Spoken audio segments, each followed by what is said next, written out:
This episode is called Rumpole and the Summer of Discontent. It concerns itself with such matters as strikes and organised labour.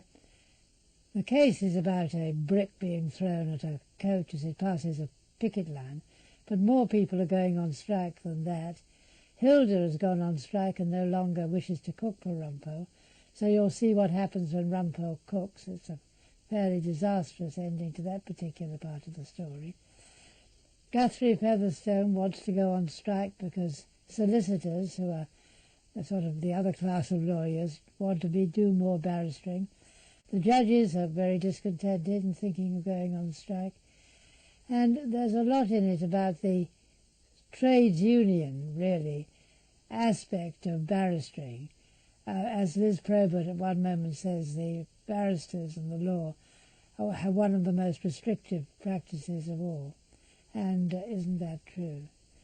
You may spot in this episode a young or sort of just about middle-aged barrister who wrote these stories doing a little Hitchcock act.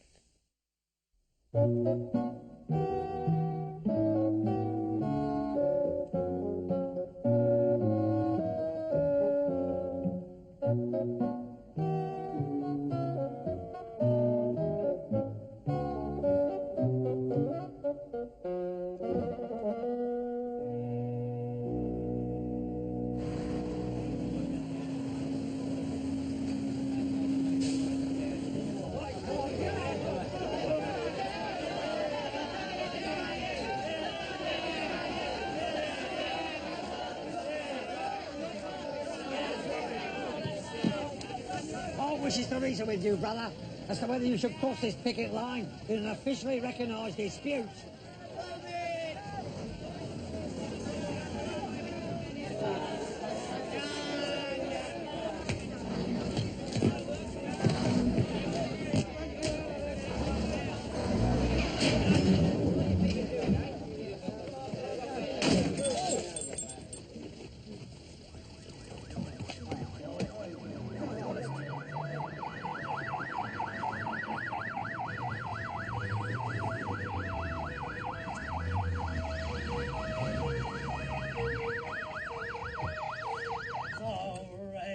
The scarlet standard eye, within its shade will live or die. Though cowards flinch and traitors sneer, we'll keep the red flag flying here. Morning's at 11:30 approximately. The temple's dew pearl, the larks on the wing, the snails on the thorn. God's in his heaven, and all's right with the world. Well, more or less all right, anyway. They're all waiting for you, Mr. Rumpole. Clients, Henry. Do I have a room full of errant human beings, all of them with a blessed tendency to crime? Not exactly, sir. The members of Chambers is waiting for you. Mr. Ballard expected you first thing. Why should I be in first thing? I've got nothing in court today, Henry. I mean to laze around with the Times crossword. I only dropped in here as a temporary refuge from domestic bliss. Mr. Ballard expects everyone in by 9, sir. That's what Mr. Ballard says. What do you think this is, the barrister's chambers or the local cash and carry? Oh, I couldn't say so. Anyhow, he's got me waiting for you here at the checkout. Ballard's in his chambers and practically everything seems to be wrong with the world. Oh, no! Not another Chambers meeting. In the new age of efficiency at the bar, Rumpole, it might be more appropriate to call it a board meeting. Quite right. I'm bored to tears already. I'm afraid yours is a voice making jokes in the wilderness, Rumpole. We at Equity Court have decided, whilst you were away doing your stint of minor crime in the north of England... It was gross indecency in Leeds. Whatever it was. We've decided to put our full weight behind the government's plans to drag the English bar into the 20th century. There was a chap called Whimpering in Chambers in Fountain Cross. Please, Uncle Tom. He said he could drag the bar into the 20th century. Please? So he bought him an automatic coffee-making machine instead of the old kettle they used in the breast cupboard. We have decided that to give the consumer a proper service, 3 Equity Court will be run on strictly business lines. You may look upon me as chairman of the board and Claude Erskine-Brown as managing director. He will now speak to our new ideas on possible partnership with solicitors. And how will our new ideas answer him? Rudely, I hope. The Office Italiano is what this machine was called. Oh, dear. It was supposed to brew up that sort of inky black stuff you used to get in foreign railway stations. You each have an agenda in front of you. Now, we're going to start by working proper business hours. 9 to 6, and no more than 1 hour for luncheon. And there'll be a simple form for you to fill in every week, so that we can monitor each member's productivity. How do we monitor your productivity, Claude? By the number of years in Chokey you managed to get for your unfortunate client. Then one day this Office Italiano machine exploded, and it destroyed a whole lot of original documents. Yes. Including 3 wills. Now- Oh dear, it caused an awful stink. Poor old Whimpering. He got sued for negligence. Uncle Tom, we're aiming for a more streamlined, slimmed-down operation. Leaner and fitter. Do you think you could manage a slimmed-down operation, Rumpole? Highly comical, Claude. Try to remember I make the jokes in chambers meetings. I hope in the future we can get through our business in an atmosphere of quiet efficiency, without too many jokes. No jokes at all, Bollard, if you have anything to do with it. He had to leave the bar, took up turkey farming in Norfolk. Who took up turkey farming in Norfolk? This chap Whimpering, the fellow who introduced the coffee-making machine. Ah, yes, in the end they went back to the old kettle and gas ring. Far more satisfactory. I think I went into the law because I wanted to be a barrister. I don't want an office job, quite honestly. Oh, really?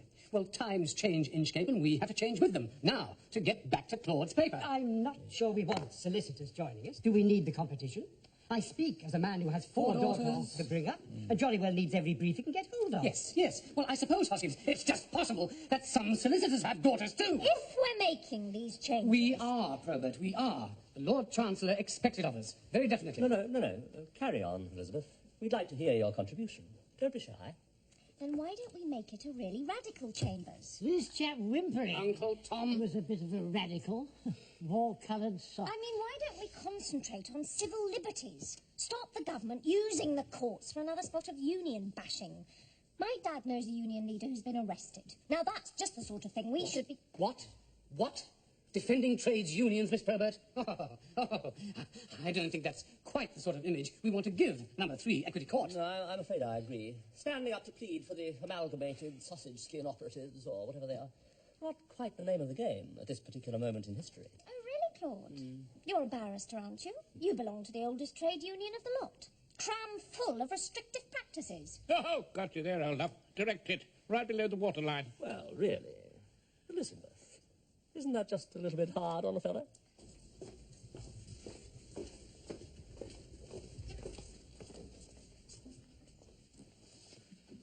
Brother Rumpole, Sister Probert, brother from the solicitor's office. Brothers, sister. You make it sound like a case in the family division. You come to me, highly recommended, Brother Rumpole, by Brother Ron Probert, chair of the South East London Council. I told you, my dad put in a word for you. Brother Rumpole, I'm assured that you're taking on this case as an expression of your solidarity with the workers' struggle and the right to withdraw labour. Well, let's say I'm doing it as an expression of my right to do cases that don't actually bore me to extinction. Now then, Mr. Baker, let me put the case against you. Manslaughter. Me? Kill someone? That's a joke, that is. Oh, manslaughter in jest. No offence to the world.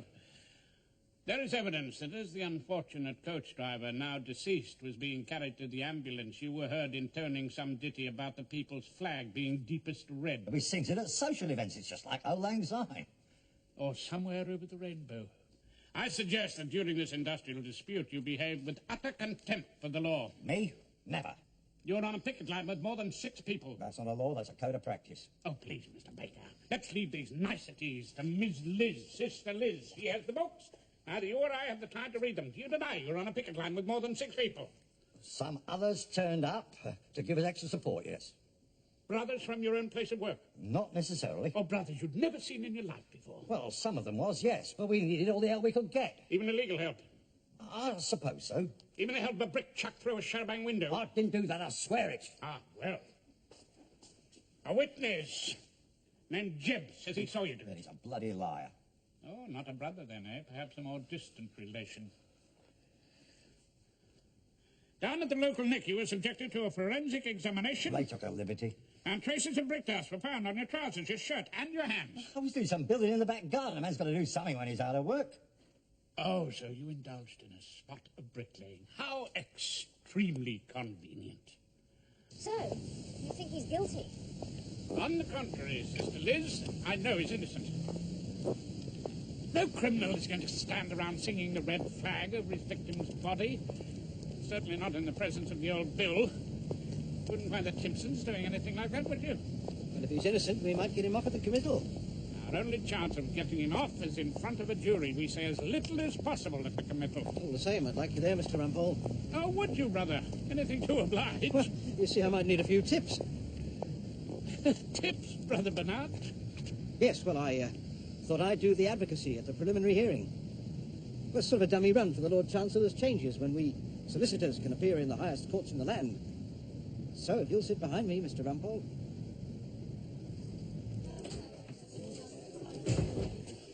Good to get the bar. Thank you so very much. Oh, what can ail ye, learned clerk, alone and palely loitering? Industrial action. What, come again? I am seriously considering taking industrial action, Mr. Rumpole. If you take my advice, Henry, you'll take a large drink instead. Jack, a king-sized Chateau Thames embankment, please, and a positively mammoth Dubonnet and bitter lemon for my learned clerk. I'll put on my slate, why don't you? You're a generous man, Mr. Rumpole. Think nothing of it. If only there were other gentlemen in chambers as generous as you, Mr. R.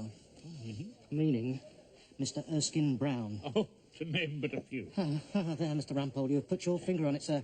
As is your waiter, as is your invariable way. Lord Erskine Brown was standing behind the door when they handed out generosity. Oh, thank you, Jack.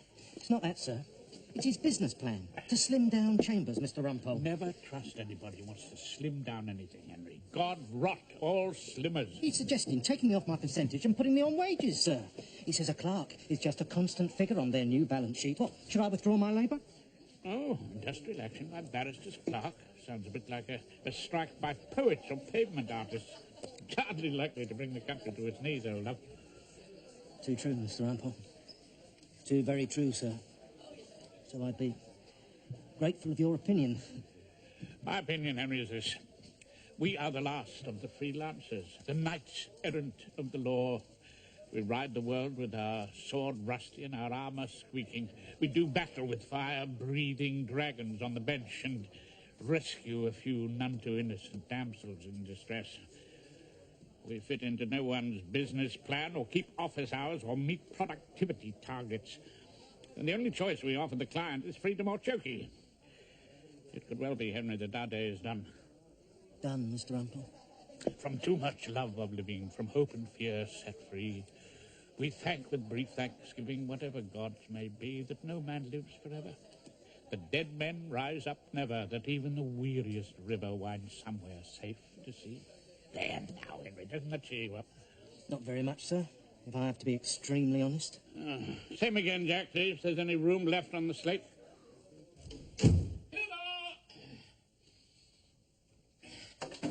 Hilda! Here.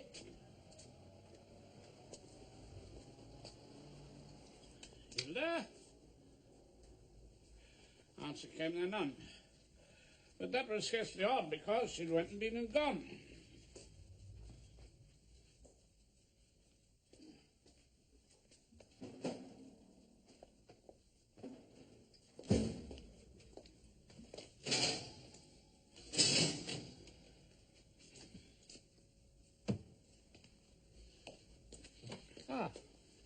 It was hanging on the floor. I don't know if you're doing, Rumpole. Oh, I was just looking for the note. What note? The note which says your stew is in the oven. There isn't one. No note. And no stew in the oven. Oh, well, chops, actually, I'd rather prefer chops. There aren't any chops, either. Oh, well, anything, really. I'm not fussy. Couldn't you whip something up? No, Rumpole, I'm not whipping anything up. I waited for you until nearly 9:30. Then I went out for a bridge lesson with Marigold Featherstone. Ah, yes, I'm sorry. There was a problem in chambers. I had to commiserate with... I had to commiserate with Henry. Yes, I expect you did. And no doubt that meant carousing with him, too. Oh, well, I had to carouse a bit in order to sympathise with him. Daddy would have drawn the line at carousing with his clerk. Yes, well, your daddy wasn't really one to carouse with anybody, was he? Let us hope that you drew the line this time at singing. Oh, no. No, certainly, we did not sing. No, things had gone well beyond singing. No, I did recite a bit of poetry. Oh, look, Hilda, couldn't you turn your hand to a bit of cookery? No, Rumpole, I'm finished with cooking for you. When you don't come in until all hours, I'm sorry. But this is the end of the line. Hilda, you're not leaving home. No, Rumpole, I'm not leaving home. Oh, good, good. I am taking industrial action. Withdrawing my labour. Oh, Hilda. Not you too. And so far as the brick dust on our client's trousers goes, we have a complete answer. Don't tell them what it is. Where the brick dust comes from, Mr. Bernard, is surely a matter for the jury. My sentiments entirely. But he was building a wall, sir, so there's no evidence. Mr. Bernard, I have here a statement from a Mr. Gerald Jebb saying that he saw your client hurl the brick. But, sir, what about the presumption of innocence? Very well, Mr. Bernard. What of it? With the evidence in doubt, my client is entitled to an acquittal. That is the golden thread that runs through British justice. We are all of us innocent until you can be certain sure that we must be guilty, and I put it to you, sir. In my humble submission, it is my contention that you couldn't find my client guilty on a charge of a non-renewed dog license on the vague and unsatisfactory evidence of this fellow Jebb. Not now, darling. We don't do that bit. No. Mr. Bernard, your client will be committed to trial at the Central Criminal Court before a jury and a judge. As you please, sir. Very much hope he's a judge with no prejudice against trades unions. They think they're above the law, these union bosses do. Over and above it. I don't know what the country's coming to, Wilfred. The summer of discontent, that's what I call it. Brings to mind the French Revolution, my lord. Does it, Wilfred? Oh, well, yes, I suppose it does. I'll tell you one thing. Old Rumpole is not going to get away with it again. With the French Revolution, my lord? Don't be silly. With manslaughter. You know, there's a sort of legend going on around the Bailey that old Rumpole gets away with it all the time. Even my wife, even Lady Featherstone seems to think old Rumpole can twist me round his little finger. A very astute lady, if I may say so, my lord. Be that as it may, Wilfred. He's not going to get away with this one. I've been taking a good look at Union Boss Baker, and I don't like what I see. I'm going to pot him, good and proper. In off the red. Yes, he'll find he won't be able to go on strike in prison. Yes? Guthrie, Simon. a moment Come of your in. valuable Yes, time, delighted. if you Come in, please. come in, come in. Now, look here. It's about these dotty schemes of the Lord Chancellor. No, do stay, Alfred. Wilfred, my lord. Yes, of course. We value your opinion. Potty, my lord. All the clerks think so. Solicitors in the top court, solicitors sitting on the bench, solicitors in the House of Lords before we know where we are overturning our judgment. Oh, I do so agree. I mean, some of my best friends are solicitors. Oh, are they indeed? But, well, not my most intimate friends, of course, but, well, perfectly good acquaintances, and I certainly don't want to have to hear them going on talking all the time. I mean, you and I had enough of that sort of thing when we were at the bar. Guthrie, I'm so glad you're sound on this. Oh, yes, I am. I'm now, perfectly speaking as the senior judge on the circuit... Yes, indeed you are, Simon. You are the most senior judge. A few of us plan to rise early and meet this afternoon. Mavings from the Court of Appeal, an old Egbert from Chancery, and I suppose a chap from the Family Division if we have to. I mean, we've got to take some sort of action. What, do you mean? You mean our jobs are at risk? Well, I mean, who knows? Anything could happen. Could you make yourself free? Let them try and stop me. Sound fellow. 2 o'clock then in my room in the Law Course. We value your support. Well, thank you, Simon. Thank you. Most awfully. Did you hear that, Wilfred? Our jobs are at risk. The summer of discontent. That's what I call it. Mr. Jebb, from your position on the picket line, did you see the defendant Baker stoop down? My lord, I didn't know that leading questions were allowed, even in cases against trades union officials. Leading questions are not allowed in any case, Mr. Rumpole, as you know perfectly well. Yes, carry on, Mr. Ballard. I'm obliged to your lordship. What did you see Baker do? He stooped down and he picked up a brick, my lord, and he hurled it at the coach driver. Did he hurl it hard? Oh, Mr. Ballard. He hurled it with full force, my lord. He hurled it with full force at the driver. Thank you, Mr. Jebb. Have you any questions for this witness, Mr. Rumpole? Mr. Jebb, you said that you saw my client stoop to the ground. Yes, I did. Had he not just jumped out of the path of a moving charabanc? Well, he got out of its way, yes. And wasn't the driver doing his best to kill him? I'm not sure what he was doing. just as you're not sure what my client was doing when he stumbled and stooped to the ground. He's just said that he saw your client pick up a brick and hurl it, Mr. Rumpole. Oh, I'm sure my learned friend, Mr. Ballard, is most grateful to your lordship for that intervention. Just one more thing. You said nothing to the police at the time about seeing Mr. Baker hurl that brick. You made your first statement some 3 weeks afterwards. Why was that? I didn't want to get Basher in trouble. Oh, you've got him into trouble now, haven't you? Why did you change your mind? Because I thought I should tell the truth. Because I thought I should tell the truth. Well, have you finished, Mr. Rumpole? I may have some more questions for this witness later. I'm waiting for certain instructions. I'm waiting for an inspiration. Could my learned friend have Mr. Jebb available to be recalled? He's clearly a vital witness. I'm sure that with his usual fairness, Mr. Ballard will undertake to have him available. You'll undertake to see that he's here, won't you, Mr. Ballard, just in case Mr. Rumpole can think of any further questions? Certainly, my lord. The Inspector foresees no difficulty. Oh, Mr. Jebb, before you go, you referred to the defendant as Basher. The jury might like to know how he acquired that nickname. My lord, I must object. That is quite irrelevant. I overrule your objection, Mr. Rumpole. Because he was always talking about bashing people, especially them on the boss's side. Ah, thank you, Mr. Jebb. That was extremely helpful. About as helpful as a cup of cold porridge, old darling. Now, Mr. Ballard, Mr. Rumpole. My lord. I'm afraid I shan't be able to sit this afternoon. Oh, may we ask why, my lord? No. No? Well, yes, of course. It's an important matter, a matter of public duty. I will rise now. Be up, standing. Shot off like a rabbit out of a trap. Exactly what kind of public duty do you think? Sorry, Rumpole. Lunch with David Kate. Isn't she looking delicious today? Who? Your learned junior, Rumpole. It's the contrast, isn't it, between the impish little face and the strict white wig. No disrespect to your cross-examination, Rumpole, but I couldn't take my eyes off her. How's your wife, Erskine Brown? Philly, doing a rather grand corruption in Hong Kong. We see so little of each other nowadays. You want to take Miss Liz Probert to the opera again, don't you? She'd never come. She doesn't really like me very much, does she, Rumpole? The way she ticked me off at the Chambers meeting. Look, I don't want you to get the wrong idea about this. What I have in mind is merely a social event. Entirely innocent. You do believe that, don't you? Yes, of course, Claude. Everyone's innocent until they're proven guilty.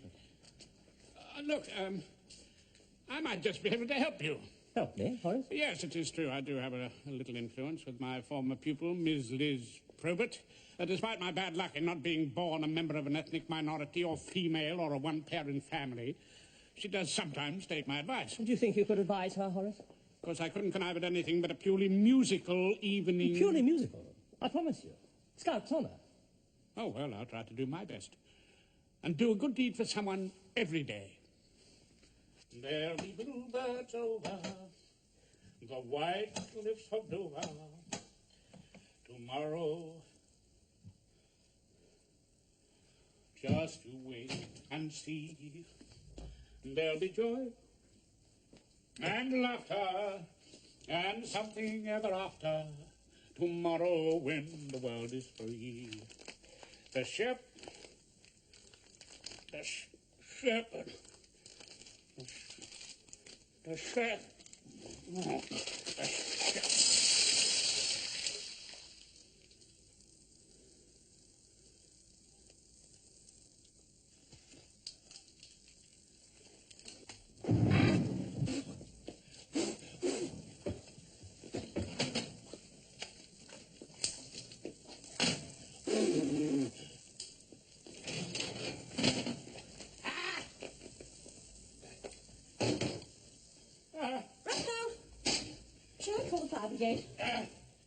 Not necessary any longer. I was just cooking dinner.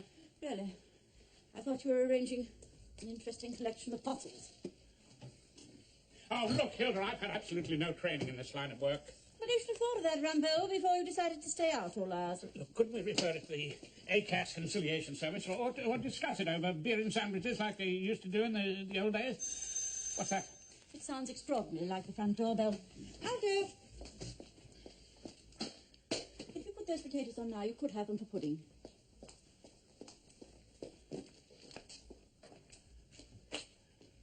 Yeah, well, we never have met Mrs. Rumpole, and after all, your old man's down with the Simpson family. A friend of yours, apparently, Rumpole.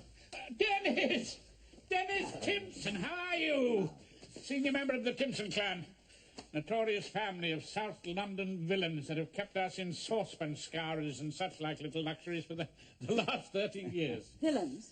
Oh, naughty boys. That's what your husband means, dear. It runs in the family. God, I'm tickled pink to meet your old ball and chain, Mr. Rumpole. No, well, you know, I was in the vicinity. Oh, not to get up to any naughtiness, Mrs. R. Oh, you know, I wasn't doing over the downstairs or nothing. But I thought I'd pop up on the off chance, having some info that might be of interest to your husband. Oh, well, sit down, sit. Why not stay to supper? Hilda hasn't eaten yet. Well, thank you, no. I shall have some cheesy bits at Lady Featherston's bridge lesson. Goodbye, Mr. Shrimpton. I don't suppose you'll be here when I get back. I'll see you out. Thank you, Rumpole. I can find my way out of my own flat. I'm sorry, Dennis. My wife had a previous engagement. Yeah, well, I called at your place of business, Mr. Rumpole, but your boy Henry, he said you was out buying groceries. I said I find it hard to believe. Oh, yes, well, typical times, Dennis. They call it the summer of discontent. Well, now, what is it? Got yourself into a bit of trouble, have you? No, well, not at the moment. Oh, you're not on strike too, eh? No, of course not. No, matter of fact, I thought I might help you, Mr. Rumpole. Oh, really? Yes, I thought I might tell you about our holiday in Marbella. Oh, got some snaps to show me, have you? As a matter of fact, I have brought one along. You see, our enjoyment was just a little bit spoilt by the arrival of this shower. Hey, isn't that the Malloy family? Including young Peanuts. And in view of this case you're working on, as reported in the paper, I thought you might be interested in the Malloy's vehicle. Ernie Elmer's Luxy Shutters, complete with toilets and double glazing.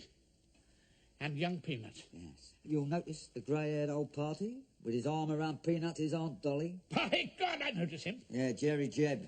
He used to drive getaways for Peanuts' father. You know what I mean? Did he indeed? Oh, you're a treasure, Dennis. Bless you, old love. Can I keep that? Yeah, sure. Look, why not stay to supper? No, I don't think so, Mr. Rumpole. Look, why don't we attack a chink? What are you talking about? We'll go for a Chinese. If you want a radical chambers, Liz, the only way you'll get it is to persuade Claude Erskine to stop trying to be a whiz kid. Go back to the good old ways. Equity Court will be a place fit for freelancers again. We can ride forth and rescue the brothers. And who's going to persuade Claude? The person with the most influence on him. The member of the bar, he'd do anything to impress. You mean you? No. You. Telling me liked him better when he was an old-fashioned sort of lawyer. Preserving the best traditions of the bar, taking snuff. Telling me was, sexier like that. Rumpole, are you suggesting I use my femininity? It's all in a good cause. And put up with a bit of Wagner in the interest of justice.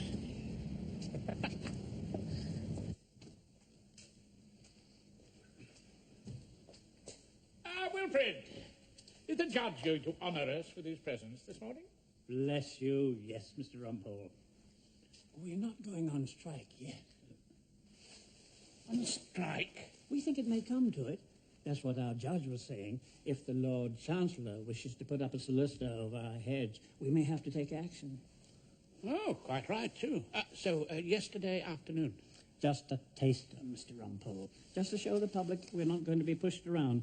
Of course, there was a meeting. A union meeting? A meeting of judges, Mr. Rumpole. Some of the senior men were there, including ourselves. Oh, yes, the brothers. You ever thought of that, Wilfred? Judges and trade unionists call themselves brothers. It doesn't mean they like each other. Well, Mr. Rumpole, I must go and get us on the bench. Oh, yes, must be a bit of a heave for you on some mornings. And, Mr. Rumpole, you will try not to twist this around your finger, won't you? Say again? Because we're determined to pot you this time. I thought we should warn you. Oh, how very charming of you, Wilfred. Very charming indeed.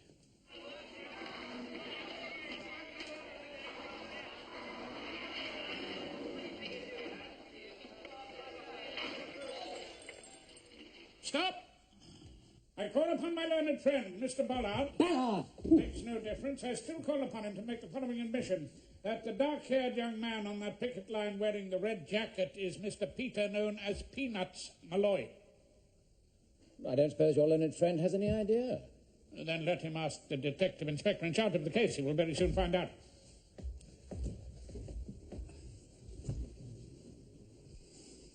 That would seem to be correct, my lord. Mr. Elder, this dispute at your Charabanc garage was about your employing non-union untrained drivers? That's what they said it was. And my client took the view, rightly or wrongly, that if you employed these cowboys, there might be an accident. Someone might get killed. Now, I suggest that even the most gentle, mild-mannered man might take industrial action and withdraw his labour in that situation. Take his lordship. Mr. Rumpole? Did you know, Mr. Elder, that the powers that be have suggested that solicitors might get jobs as judges, high court judges, appeal judges, lords of appeal? Mr. Rumpole, these questions are quite irrelevant. And speaking of appeals, is your lordship stopping my cross-examination? No, of course I'm not stopping you. It's just that I fail to see... Might I suggest your lordship sits quietly, all will become clear. Mr. Rumpole, don't think that you can twist this court around your little finger. My little finger? Perish the thought. Well now, Mr. Elder, solicitors as judges, that is the suggestion.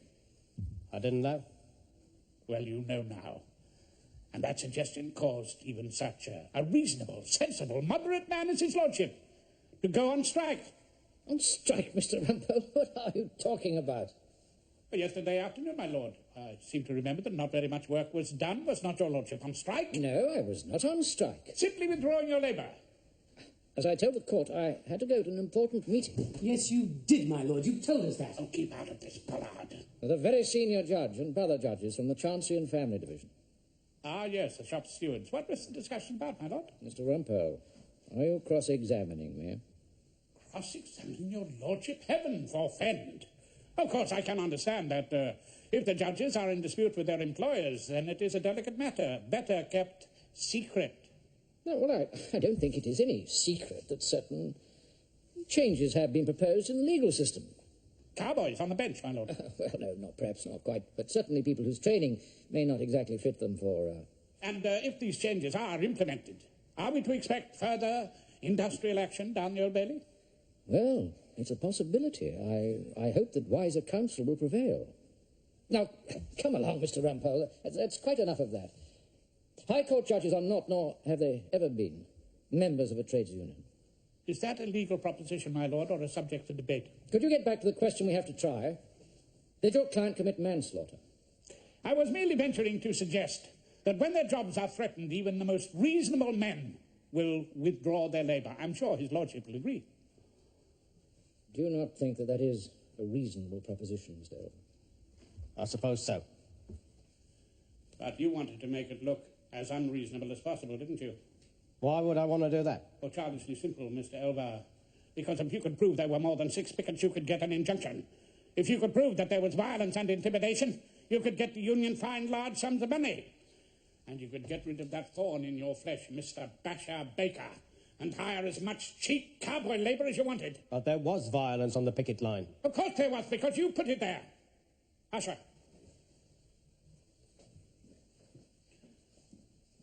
Would you give that to the witness? You know the Malloy family, don't you? Not sure. Oh, come on now, Mr. Elver. You employ one of their relations, Jerry Jebb. They're a pretty hard firm of criminals, well known to the inspector here. You hired the Malloy family, didn't you? To swell the picket line and create as much violence as possible. And then when you'd arranged the performance, you videotaped it all from your office window. Baker was in charge of the picket line. Of the peaceful pickets, yes. He did not know the new arrivals. He took those for sympathetic workers from other firms. But in fact, they were your gang of hired troublemakers, weren't they? Mr. Rumpole, are you suggesting that this witness planned the death of the driver? Oh, no, my lord, no. I'm sure Mr. Elvo was as surprised as anyone when whoever threw that brick went too far. Oh, possibly young Peanuts Malloy. But it was a blessed opportunity to get the awkward Mr. Baker into real trouble. How much did it cost you to get Jebb to give that perjured evidence? My lord, I object. There is no basis. Oh, whatever. did you get it in a package deal for a free holiday in Marbella? Look at that photograph. Isn't that one of your luxury sharers in Spain? It seems to be. Yes. Do you see Jerry Jebb there? And young Peanuts and the rest of the Malloy clan? Yes. Was that a free holiday, a present from your firm? I don't think so. Well, do you have evidence that the Malloys paid for the coach? Maybe not. Why not? Jerry Jebb had been with the firm a long time. I wanted to do him a favour. And he did you one in return. Mr. Rumpole, none of this has been put to the witness, Jebb. Your lordship is perfectly right. That is why I have asked for the witness, Jebb, to be recalled. Very well. Oh, I see it's a little early, but I will rise now. A public duty, my lord? Yes, Mr. Rumpole. Public duty. You may put your questions to Mr. Jebb in the morning. I am much obliged to your lordship. Court will rise. We'll keep the red flag flying here. Did you say something, Mr. Rumpole? I said what an interesting case we're trying here, my lord.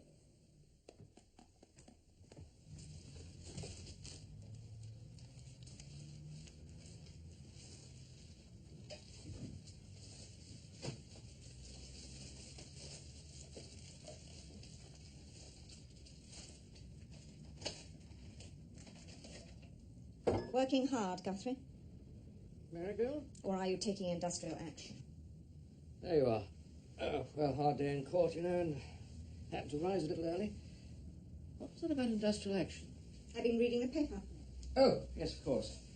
A bit about my case in it, is there? Yes, very interesting discussion about trades union law. And I'll tell you this, Marigold. I'm going to pot that shop steward. Old Rumpole isn't going to twist me around his little finger this time. It seems he's already twisted you. What? No, let me see. Aren't you fit to be let off the lead, Guthrie? Ought I to be up there beside you on the bench all the time, telling you when to keep your mouth shut? Why? What am I supposed to have done? Well, let me see. Well, come on, what am I supposed to have said? Industrial action by judges is a possibility, said Mr. Justice Featherstone, 53, if jobs on the bench are open to solicitors. Did you say that, Guthrie, dear? Well, something like it, I suppose. Yes, something very like it. The judge agreed with Mr. Horace Rumpole, counsel for Baker, that he had been withdrawing his labour yesterday afternoon when he closed down his court to attend a protest meeting of senior judges whom he called shop stewards. That's a libel. It was Rumpole who called them there. Sounds a pretty accurate description, if you ask me. There's a leading article on page 5. A leading article? Judges add to nation's misery. Oh, Marigold, it's simply not fair. Train drivers, air traffic controllers, local government workers, prison officers and drain clearance operatives. Drain clearance operatives. Charming company you keep, Guthrie. Have all managed to put the public through the hell of a summer of discontent. Now, if you go mad and strangle a porter when you've been waiting 3 days for a train at Waterloo, you won't even be tried for it, according to Mr. Justice Featherstone, who also went on strike yesterday afternoon. Come off it, your lordships. Drop the old Spanish practices and offer the public a decent service. Marigold, it's all the fault of Rumpole. Of course it is. Why can't you twist him round your little finger for a change? You're bigger than he is. Well, I shall deny it all, in court. Oh, do. Then everyone will believe it. I had to read this paper at lunch in Harrods, at the Silver Grill. I was deeply humiliated. Oh, Marigold, I'm so sorry. I brought you a present. Oh, have you, darling? I knew you'd understand. Oh, yes. I understand perfectly.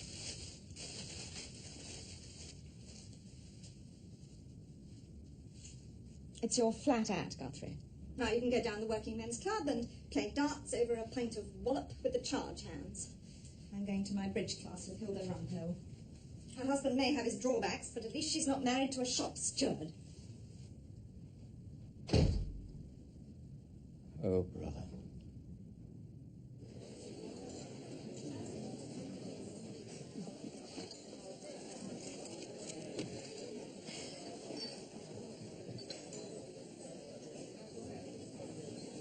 This is how I like you. You do like me a little, Elizabeth. And you're like this. Like what? Your old English barrister. Oh? I'm not particularly old, Patrick. Not exactly old. Old-fashioned, Claude. That's what I meant. Oh, I see. You like that, dear? I should have thought you wouldn't. It's the old-fashioned elegance I admire. The English gent. The bow tie and all that. It's rather sweet. Actually, it's an old Wickhamist bow tie. Is it really? I wouldn't wear it in the daytime, of course. It goes rather well with a great evening out like this. You're charming when you look like a good old traditional barrister. You know, the sort that takes snuff. Snuff? Yes. You think I ought to take snuff? As a simple working-class girl, Claude, I do find that sort of thing a wild turn. Oh, do you really? Snuff, eh? Well, I suppose I might give it a sniff. Out of a little silver box, I'd find that irresistible. Oh, and stop trying to be a whiz, Claude. Talking about slimming down and productivity targets. Sounds like some naff little middle manager in a suit. Horribly insect. Elizabeth, is that why you went off? And consumer choice. Consumer choice is absolutely yuck. You know what I love about you, Claude? Love? Please, Elizabeth, tell me. You being so square and vague and beautifully unbusinesslike and sort of dusty. Dusty? In the nicest possible way. Dreamy, with all sorts of ideals. You do believe in freelance barristers, don't you, Claude? I believe in them passionately, Elizabeth. Radical ones too, of course. Why don't you say so at the next Chambers meeting? That is, of course, if you're not too much in awe of Ballard. In awe of Ballard? I'll show you if I'm in awe of Ballard. Elizabeth, do you suppose we might ever sing the love duet together? Not now, Claude. When? Maybe after the next Chambers meeting. My lord, I gave the court an undertaking that the witness, Gerald Jebb, would return today. He was warned that he must be available, but I regret to inform the court that the witness, Jebb, has vanished. Surprise, friend. Vanished, Mr. Ballard? Yes, the inspector thinks he has probably left the country. Try Marbella. My lord, the flight of this witness, for it can only be described as a flight, must cast considerable doubt upon his evidence. If it can be described as evidence. Our inquiries have also disclosed that the defendant was in fact laying bricks in his garden, which could account for the brick dust on his clothing. In view of this, I therefore feel it would not be right for the prosecution to persist with these charges. Mr. Rumpole? I'm sure we are all very grateful to my learned friend. It is a wise decision. And no doubt your lordship has other matters to attend to? Yes, Mr. Rumpole. I have an important meeting with the Lord Chancellor.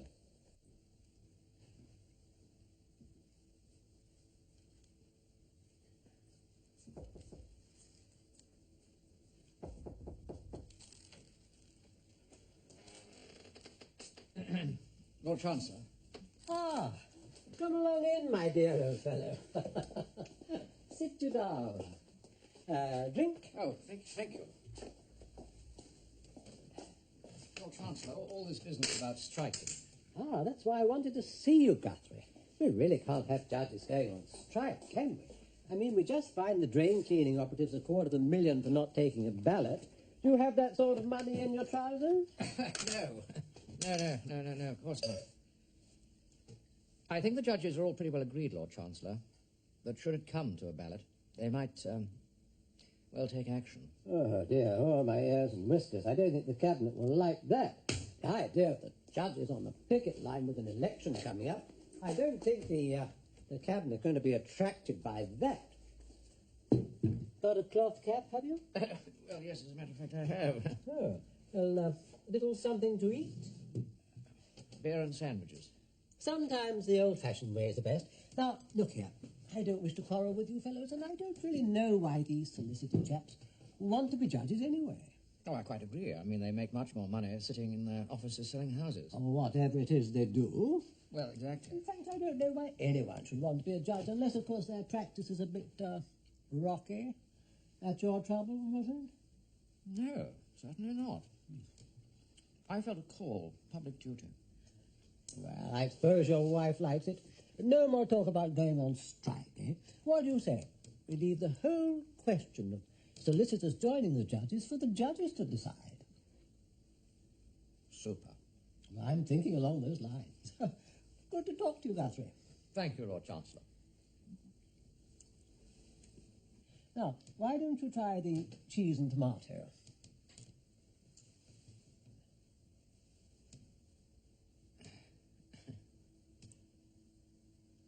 With all due respect to you, Ballard, aren't we in danger of throwing out the baby with the bathwater? We mustn't lose our freedom, our eccentricity. That's what makes us barristers, so attractive. Ever since the Middle Ages, we have been the great freelancers, the independent radicals, the champions of freedom, against tyranny and oppression, wheresoe'er it may be. We must preserve at all costs the great old British tradition. Erskine Brown, am I to understand that I can no longer count on your support in getting Chambers efficient, business-wise? No, Ballard, I'm afraid you no longer have my support on this one. Does that mean we're not getting a new coffee machine? Yes, Uncle Tom, I'm rather afraid it does. Oh, good. Let's stop trying to be a lot of whiz kids, talking about slimming down and productivity targets. It makes us sound like awful little middle managers in suits. Yuck.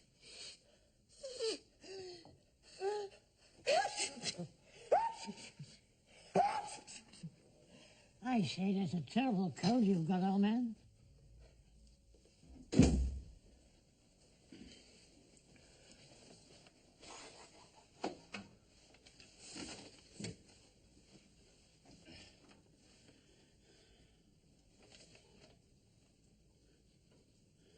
Roast beef. Yorkshire pudding. Peace has broken out. Poor Marigold Featherstone. She was so upset when Guthrie went on strike. Do you know what she bought him? A cloth cap. Rather fabulous. But there are certain people at the top who really shouldn't go on strike in the public interest. People like judges and generals and... Decision makers of all kinds. So I finally thought that going on strike really wasn't on. Distinctly off. It's just not the sort of thing that people like me and Guthrie should do. You wouldn't buy me a cloth cap, would you, Rumpole? Perish the thought. And then I thought, it's a long time since you had a nice Yorkshire pudding. Oh, Hilda, thank you. Thank you very much. Yes, well, sit down, Rumpole. You don't want us to get cold, do you? After all the trouble I've been to. Sit down, Rumpole.